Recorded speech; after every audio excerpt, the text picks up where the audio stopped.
Halo semuanya, nama saya Trinity, saya adalah travel writer terdepan di Indonesia.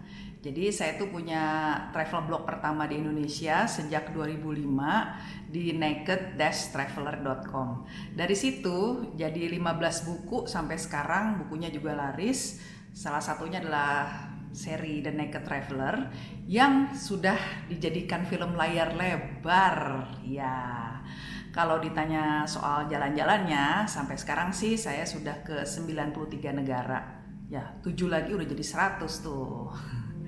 Nah, ngapain saya di sini? Karena mau cerita tentang Tara. Tahu dong kalau pakai baju ini dari mana? Iya, saya mau cerita tentang Jepang. Nah, jadi ceritanya nih bulan Februari 2020 atau tahun lalu saya sempat ke Jepang sebelum pandemi ini terakhir ya. Nah, waktu itu ke area Chubu. Chubu itu ada di tengahnya Jepang. Jadi ini kalau ada peta Jepang gitu kan, persis dia di tengah-tengahnya. Itulah dia Chubu. Nah, waktu itu dari Jakarta saya terbang ke Nagoya, terus baliknya dari Kansai, itu di dekat Osaka. Nah, selama di Chubu itu saya keliling-keliling menggunakan Takayama Hokuriku Area Tourist Pass. Jadi dia kayak JR Pass gitu yang bisa digunakan naik bus, kereta, apapun unlimited yang bisa dipakai selama 5 hari berturut-turut. Jadinya hemat. Perginya ke Shirakawa-go, Kanazawa, Toyama, Fukui. Nah, dengerin aja deh cerita saya. Kan pertama nyampe Nagoya nih, di kota Nagoya ini langsung dong saya pengen menikmati arsitektur kunonya Jepang. Makanya saya mengunjungi Nagoya Castle. Nah, Kastil Nagoya ini dimiliki oleh keluarga Tokugawa yang dibangun pada tahun 1610 ya, dan telah direkonstruksi sih berkali-kali. Namun keunikannya itu tuh di atap bangunannya ada patung mistikal berupa kepala harimau, badan ikan, terus dia bersalut emas. Jadi kalau dari jauh tuh berkilauan gitu dari kejauhan. Wah, pokoknya keren banget deh. Nah, yang uniknya lagi kalau ke situ enak sih jalan-jalan di taman di sekitarnya ya. Nah, kebetulan pas lagi waktu winter di sana itu ada bunga-bunga plum. Kalau disebut di Jepangnya ume ya. Lagi bermekaran jadi banyak. Jadi kayak sakura gitu, tapi ini beda gitu. Jadinya unik aja gitu. Nah, kalau mau menikmati arsitektur modernnya di Nagoya juga, waktu itu saya ke Oasis 21, Oasis 21 ya. Ini pusat perbelanjaan. Jadi atasnya itu paling atas ada Spaceship Aqua. Terus di bawahnya tuh ada Field of Green di lantai dasar. Terus ada terminal bus, bawahnya lagi ada Galaxy Platform, pertokoan, pokoknya unik banget deh. Nah, yang di paling atasnya ini Spaceship Aqua, itu tuh atapnya tuh kayak bentuk oval, terus terbuat dari kaca, terus ada airnya gitu. Nah, dari situ dari atapnya itu kita bisa lihat kota, pemandangan Nagoya dari atas. Terus kalau ke bawah kita lihat ada ice skating ring gitu. Bisa juga dari situ ngelihat itu Nagoya TV Tower, itu tempat favorit turis foto-foto sih. Ya kan saya juga turis ya. Nah, terus kan lagi musim winter tuh, dingin-dingin. Nah, makannya apa dong? Ya, waktu itu saya nyobain udon khas di Nagoya yang supaya menghangatkan badan gitu. Namanya miso nikomi udon. Bedanya itu dia dengan yang lain-lain, udonnya itu lebih tebal kalau di Nagoya ini. Terus dia disajikan di hot pot gitu dengan kuah miso. Jadi mantap lah kalau lagi winter makan-makan udon gitu kan. Nah, habis itu ini ada cerita lucu sih. Kan saya ke stasiun Nagoya sambil ngopi-ngopi gitu, makan dessert. Nah, dessertnya ini bentuknya anak ayam gitu, so cute banget ya. Tahu kan Jepang kalau craftingnya memang bagus ya. Saking lucunya tuh sampai gak tega motongnya. Dari Nagoya perjalanan saya dilanjutkan ke Takayama. Terus kan waktu itu nginep di Asosia Takayama Resort. Kenapa di sana? Karena ada fasilitas favorit saya, yaitu apa? Onsen. Tahu dong, onsen itu kolam hot spring ya yang alami dan mengandung mineral. Jadi ini memang budayanya Jepang, mereka suka mandi bareng di kolam ini gitu. Kalau tiap ke Jepang sih saya pasti berendam ke onsen, apalagi musim winter ya. Karena bener-bener bikin relax rileks, terus kulit tuh jadi mulus banget, nggak tahu kenapa gitu kan, mungkin karena mineral-mineralnya ya. Terus ada juga pertanyaan nih, banyak kan kepo netizen, emang kesana beneran harus bugil ya? Ya iyalah ya, yang lain juga bugil gitu loh. Tapi kalau kalian malu, ya bisa sewa yang private. Ada juga sih onsen yang private. Nah, tinggal pesan aja ke hotelnya. Jadi biasanya kalau udah resort yang onsennya gede itu dia punya berbagai macam kolam, bisa public, bisa juga yang private. Jadi cobain aja deh onsen. Nah, bicara soal si Takayama, yang paling asiknya sih ke Takayama Old Town ya. Jadi dia kota tuanya. Itu kalau pas lagi salju turun, dan kebetulan gue pas lagi salju turun waktu di sana, rasanya kayak settingan film-film Jepang kuno deh. Soalnya sepanjang jalan tuh bangunannya bangunan tradisional kan, terbuat dari kayu, warnanya kehitaman. Terus dibangunnya juga pada zaman Edo tuh, tahun sekitar 1600-1800-an lah. Terus meskipun sekarang udah jadi area komersial, ada kafe, museum, galeri, tapi orisinalitasnya masih terpelihara dengan baik. Yang menariknya lagi di Takayama Old Town ini adalah sakenya yang dijual di beberapa toko. Nah, kalau lagi winter, sakenya itu diminum panas-panas. Iya, udah pernah nyoba belum sake panas? Terus ada cerita lagi nih. Kalau souvenir yang terkenal dari Takayama itu adalah sarubobo. Sarubobo ini kayak boneka jimat lah, orang Jepang yang suka ada dia punya gitu kan. Nggak usah serem sih, nggak jimat-jimat kayak gimana gitu, tapi ini boneka lucu, terbuat dari kain gitu. Nah, kalau tertarik bikinnya, kita bisa bikin, ada kursusnya tuh selama 30 menit lah kira-kira di Hida Takayama Town Experience Center. Gue juga waktu itu kesana, terus suruh pilih nih sarubobonya, kan dia percaya ada apanya gitu ya, jampe-jampenya apa gimana nggak ngerti gitu. Jadi kalau warna pink itu bisa melancarkan jodoh, warna hitam tuh bisa meningkatkan status sosial, warna kuning bisa meningkatkan keuangan, pokoknya banyak gitulah. Nah, sekarang kalian bisa tebak nggak kalau saya milih sarubobonya yang warna apa? Tada, yang pink dong, karena pengen lancar jodohnya. Tapi sampai sekarang masih jomblo aja sih, apalagi pandemi gini ya. Ada. Terus dari Takayama lanjut nih perjalanan ke Shirakawa-go, naik bus Nohi ya. Jadi bus Nohi ini udah tercover di Takayama susah banget namanya ya. Takayama Hokuriku Area Tourist Pass. Jadi nggak usah bayar lagi. Dan benar-benar itu sampai di depan pusatnya si Shirakawa-go. Tahu dong Shirakawa itu kalau misalnya kita lihat tuh bener-bener gambaran Jepang kalau di musim salju ya, di winter gitu. Yang berupa desa cantik, dikelilingi pegunungan. Terus yang bikin unik itu rumah-rumah kayunya. Rumah-rumah kayunya tuh atapnya tinggi. Jadi bentuknya kayak kedua tangan yang lagi sedang berdoa. Syap gitu. Nah, ini yang disebut dengan gayanya tuh arsitekturnya Gasho. Nah, sejak 200 tahunan yang lalu rumah-rumah ini dibuat karena memang ada artinya ya. Karena saljunya di sana tuh banyak banget turun ya. Jadinya tuh kan dengan atap seperti ini dia tuh saljunya bisa bisa loncer gitu ke bawah ya. Itulah makanya keunikan yang udah ratusan tahun ini sampai masuk ke dalam UNESCO Heritage Site gitu. Jadi memang terkenal sekali sih. Dan waktu saya kesana itu udah 2 kali dan dua-duanya pada musim dingin. Ya memang sih kelihatannya tuh salju semua kan, putih semua, tapi ada rumah-rumah yang segitiga gitu yang warna hitam. Jadi memang kelihatannya cantik banget gitu loh. Terus juga kalau lagi matahari lagi bersinar terik, terus kadang-kadang tuh lihat tuh si saljunya tuh dari atapnya merosot gitu, serosot. Nggak gitu sih bunyinya ya. Nah, kalau mau lihat interior rumah Gasho itu atau di kehidupan keluarga yang tinggal, kita bisa ke Kanda House, ke Wada House atau Nagase House. Yang suka museum bisa ke Myozenji Temple atau Gasho Zukuri Minkain Outdoor Museum. Hebat loh, saya bisa ngucapnya.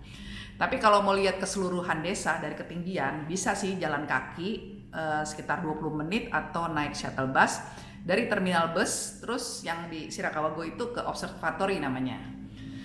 Dan pada saat yang paling nikmat adalah makan hida beef. Nah, hida beef ini nih benar-benar ciri khasnya Prefecture Gifu ya. Jadi itu karena dia berasal dari sapi berambut hitam. Ya, namanya juga itu ya, black hair cattle gitu. Usianya yang 14 bulan. Dan ini tuh dagingnya tuh yang bener-bener lembut gitu kan, karena dan kayak marbling gitu. Jadi kayak wagyu, tapi di sini namanya hidagyu ya. Nah, karena ini khas dari si Gifu dengan alam yang masih alami, katanya nih sapi-sapinya ini kalau minum juga airnya juga air yang alami gitu, sehingga dagingnya enak dan empuk. Dan memang sih saya ngerasain makan steak ya di Shirakawa-go itu, ya ampun, dagingnya sampai meleleh di mulut, oishi ne. Nah, dari Shirakawa-go saya lanjut ke kota Toyama, naik lagi nih si Nohibas ini nih. Terus sampai di Toyama kan udah malam ya, langsung lapar lagi dong. Nah, abis itu makanlah kaiseki cuisine. Jadi ini set makan malam tradisional dengan menu Jepang gitu. Jadi yang tahu kan yang bentuknya tuh kecil-kecil semua dengan tampilan yang cantik. Tapi memang rasanya sih makanan Jepang emang nggak pernah salah ya, enak mulu semuanya. Di kota Toyama ini ada namanya Kansui Park. Jadi ini taman yang dikelilingi danau dan kanal-kanal gitu. Bagus banget, asri gitu ya. Terus karena pemandangannya indah gitu, di situ ada Starbucks gitu. Starbucksnya juga sampai dibilang sebagai Starbucks yang tercantik di dunia gitu. Ya Starbucksnya sih menurut saya biasa-biasa aja, tapi itu memang tamannya sih cantik banget. Apalagi kalau malam, karena yang bagi saya cantik itu malam hari ya. Terus kan ada air mancur di tengah-tengah danau itu. Terus ada lampu-lampu yang illuminate gitu tuh, yang nyala-nyala di tengah danau. Wah, kayaknya cantik dan romantis. Nah, terus abis itu besok paginya saya ke ini Tonami Tulip Gallery. Tulip? Iya bener, tulip, bunga tulip. Semua orang kayaknya suka ya bunga tulip ya. Ya memang bunga tulip ini terkenal dari Belanda, namun di Jepang pusatnya ada di Tonami Tulip Gallery ini. Nah, memang kalau tulip itu kan mekarnya di saat musim spring ya, tapi kabar baiknya di Tulip Gallery ini mereka bukanya sepanjang tahun. Bahkan yang kemarin pas lagi winter aja dia tetap buka gitu, karena dia punya dalam ruangan dan luar ruangan ya. Nah, di dalamnya itu ada display ribuan bunga tulip yang warna-warni, wah cantik banget deh. Di situ kita bisa belajar tentang sejarah tulip dan macam-macamnya ya. Dan memang yang bikin kerennya itu adalah penelitian kawin antar tulip. Ya, kawin silang antar tulip ya. Ya namanya juga peneliti ya. Di Jepang itu dia bisa sampai meneliti puluhan tahun untuk membuat satu spesies tulip baru. Wah, hormat deh.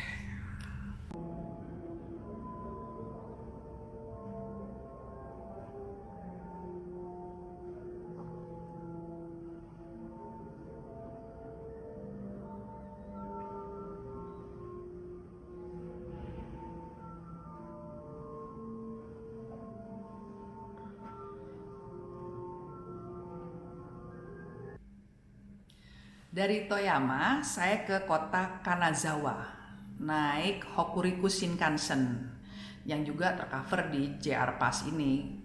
Bayangin naik Shinkansen masuk loh, jadi memang kartu ini top banget lah.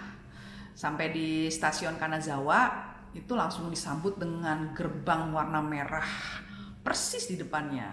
Nih, gerbang ini desainnya drum ya, atau disebut dengan taiko. Jadi taiko ini biasanya digunakan dalam seni pertunjukan tradisional Jepang. Jadi kalau ke stasiun Kanazawa langsung aja keluar foto-foto di situ. Saya soalnya gitu juga. Kalau destinasi utama di Kanazawa adalah Kanazawa Castle. itu adalah kastil Klan Maeda pada tahun 1580-1871 yang digunakan juga jadi universitas tuh pada tahun 1945 sampai 1989. Ya habis itu sekarang sih jadi museum ya. Ya istana Jepang ya zaman dulu memang keren banget dan gede banget dan aduh pokoknya bagus deh. Tapi ada yang lebih menarik lagi. Nah, di sebelahnya si castle ini ada namanya Kenroku Garden. Namanya juga cantik karena penataannya tuh asri ya. Gimana sih Japanese garden gitu loh. Terus ada danau air tenang, terus dikelilingi pohon tua. Dan yang uniknya lagi pohon tua ini dililih tali gitu untuk melindungi dari beratnya salju. Nah, kan karena rasanya udah kayak di Jepang banget, saya ikut tea ceremony di Gyokusenan Rest House. Ya, di situ ya rumah gitu ya, rumah teh gitu lah. Terus saya dihidangi matcha atau teh hijau sama makan wagashi, itu kayak mochi manis yang dihidangkan oleh ibu-ibu berkimono. Jadi ibu-ibu berkimono dihidangkan ibu-ibu berkimono. Jadi keren banget deh. Pokoknya udah kayak zaman Jepang kuno banget deh. Kanazawa juga terkenal dengan hasil lautnya. Wajib deh ke pasar tradisional bernama Omicho Market. Karena di pasar ini menjual aneka seafood yang seger-seger ya, terutama aneka jenis kepiting yang entah kayak gimana, pokoknya harganya tuh sampai jutaan rupiah satu ekor gitu. Nah, di sana tentu dong sebagai penggemar seafood, saya makan tuh di restoran yang di pasar itu. Ada di dalam banyak lah pilihannya. Waktu itu saya ke restoran Ichinokura, makan seafood bowl gitu deh. Nggak sanggup sih beli kepiting yang segede-gede gitu, tapi tetap aja ya seafood yang dari bahan yang fresh, apalagi yang dimasak ala Jepang dengan bumbu yang minimal gitu memang enak banget juga. Ada lagi nih yang unik di Higashi Chaya District. Nah ini nih juga tempat Old Town ya, Old Town untuk berbelanja aneka kerajinan tangan berhiaskan daun emas tuh, gold leaf ya. Jadi memang Kanazawa ini juga terkenal dengan gold leaf atau daun emas yang sudah diproduksi sejak abad ke-16. Jadi di sana tuh ya kalau mau beli aneka kerajinan tangan itu semuanya terbuat dari daun emas. Terus ada juga kosmetik dari daun emas. Bahkan saya sempat makan es krim bersalut emas. Bayangin, es krim kon ya. Terus di atas itu dikasih daun emas ya, daun emas. Ya memang rasa es krimnya ya es krim, namanya juga susu enak gitu kan. Tapi setelah saya makan nih, kan wah gila makan es krim daun emas, seret gitu. Rasa emasnya sih kayak tisu ya menurut saya. Tapi ya pengalaman yang unik lah.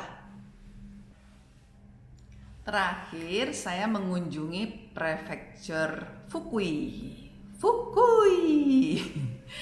Nah di prefektur ini pemandangan yang paling kece di Tojimbo namanya. Jadi dia tuh tebing sepanjang 1 km di tepi pantai. Ya tingginya sekitar 30 meter dari permukaan laut lah. Nah uniknya bebatuan si tebing ini bentuknya tuh pentagonal dan heksagonal akibat digerus air laut pada belasan juta tahun yang lalu. Tahu nggak pentagonal? Segi 5 dan segi 6 heksagonal ya. Jadi bayangin batu bentuknya segi 5 dan segi 6. Itu unik banget loh. Terus kan karena foto-foto di situ juga kece, apalagi pada saat cuacanya lagi cerah ya. Tojimbo tuh kece banget karena ya bayangin batu-batuan unik gitu, terus latar belakangnya laut dengan langit biru. Wes. Tapi sih Fukui lebih terkenal karena dinosaurus. Iya bener, dinosaurus. Sampai tuh di Fukui ya kalau kita masuk ke kotanya, semuanya tuh didekorasi sama dinosaurus. Jadi ada gambar-gambarnya, patung-patungnya, bahkan patung-patungnya bisa bergerak-gerak tuh di tengah taman kota itu. Semuanya serba dinosaurus. Kenapa demikian? Karena Fukui merupakan kuburan dinosaurus terbesar di Jepang. Iya, beneran loh nih. Jadi dinosaurus dulu pernah tinggal di sini. Sampai-sampai ada 5 spesies khusus yang dinamain karena berasal dari daerah sini. Contohnya nih ya, Fukuisaurus. Terus ada lagi Fukui Raptor. Iya, bayangin tuh. Jadi bayangin aja ya, entah kapan itu semua di Jepang itu isinya dinosaurus gitu. Nah, semua fosil, tulang, sejarahnya itu bisa dilihat langsung di Fukui Prefectural Dinosaur Museum. Ini museum favorit banget deh, karena ya saya penggemar dinosaurus ya. Itu isinya memang banyak dinosaurusnya, dan beneran ini ada fosilnya, ada yang replikanya ya. Dan replikanya bener-bener segede dinosaurus beneran gitu, yang wah gede banget terus bisa gerak-gerak gitu loh. Sampai deg-degan. Apalagi ngeliat kulitnya kayak begitu gitu ya. Terus kadang-kadang dia bisa bersuara lagi. Wah, bener-bener nih museum memang keren banget nih. Nah, kalau ke sana, kalau mau lebih unik lagi, bisa makan nih di Dino Cafe. Ada juga di museum situ. Yang uniknya adalah makanannya semua berbentuk dinosaurus juga gitu. Jadi ada roti burger gambarnya dinosaurus, terus kue-kue gambarnya dinosaurus. Ih, so cute banget deh.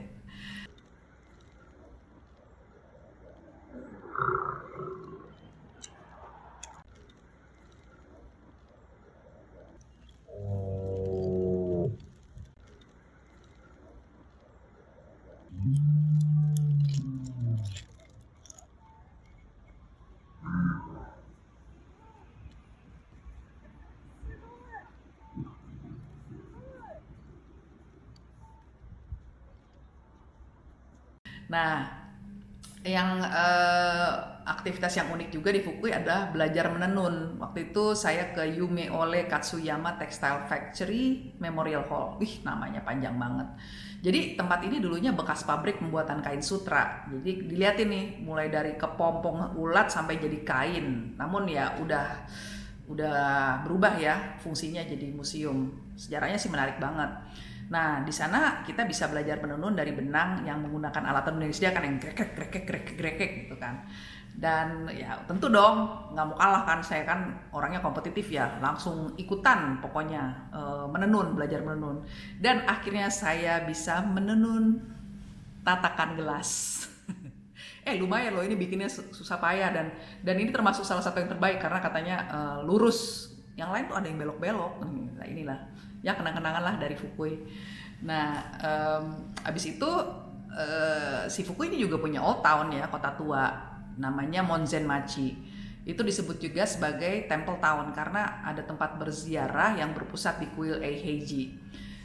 Di sini khasnya bukan sekedar bangunan tua ya, tapi menurut saya sih karena jejeran pohonan tua yang tinggi banget. Jadi ada sungai, terus ada pohon tuh yang gede-gede banget dan tinggi-tinggi banget sepanjang sungai itu gitu. Apalagi waktu itu ada hujan, ada salju sedikit gitu ya. Jadi suasananya tuh tenang, damai gitu, dan agak-agak magis gitu.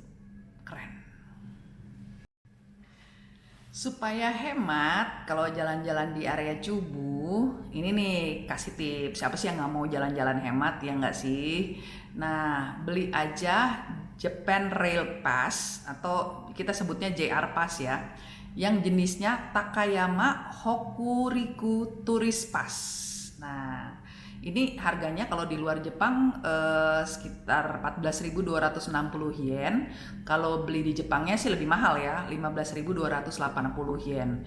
Jadi sekitar 1,8 juta lah. Mahal enggak juga sih, karena ini termasuk semua kereta dan bus di area Chubu ya. Jadi mulai dari Nagoya, Shirakawa, Kanazawa, Fukui, Kyoto sampai Osaka, sampai balik lagi ke Kansai Airport tuh. Jadi semuanya memakai si turis pass ini. Dan waktu itu dengan harga segini kita bisa pakai 5 hari berturut-turut unlimited. Jadi mau turun naik kayak jungkir balik, jumpalitan udah termasuk semua gitu. Nah, dan ini juga enaknya bisa termasuk pemesanan kursi. Tapi sebenarnya sih kita nggak pesen kursi juga bisa ya, karena kan nggak begitu rame-rame banget ya. Cuma ini juga udah termasuk pemesanan kursi, tapi maksimal 4 kali ya. Nah, untuk info lengkapnya cek aja di website di turispass.jp/n/takayama_hokuriku di sini. Pokoknya bener-bener worth it dah, daripada kita ribet ya mau naik apa segala macam. Ini semua udah ke cover. Jadi bener-bener tuh semua sampai kesini lagi itu naik Takayama Hokuriku Tourist Pass ya. Itu pas, bukan nama kendaraannya. Nah, semoga aja ya pandemi ini cepat kelar dan kalau kalian pengen jalan-jalan ke Jepang yang kece tapi juga mau hemat, coba aja keliling area Chubu seperti yang tadi saya ceritain. Terus pakai deh Takayama Hokuriku Tourist Pass atau JR Pass yang jenis tadi ya.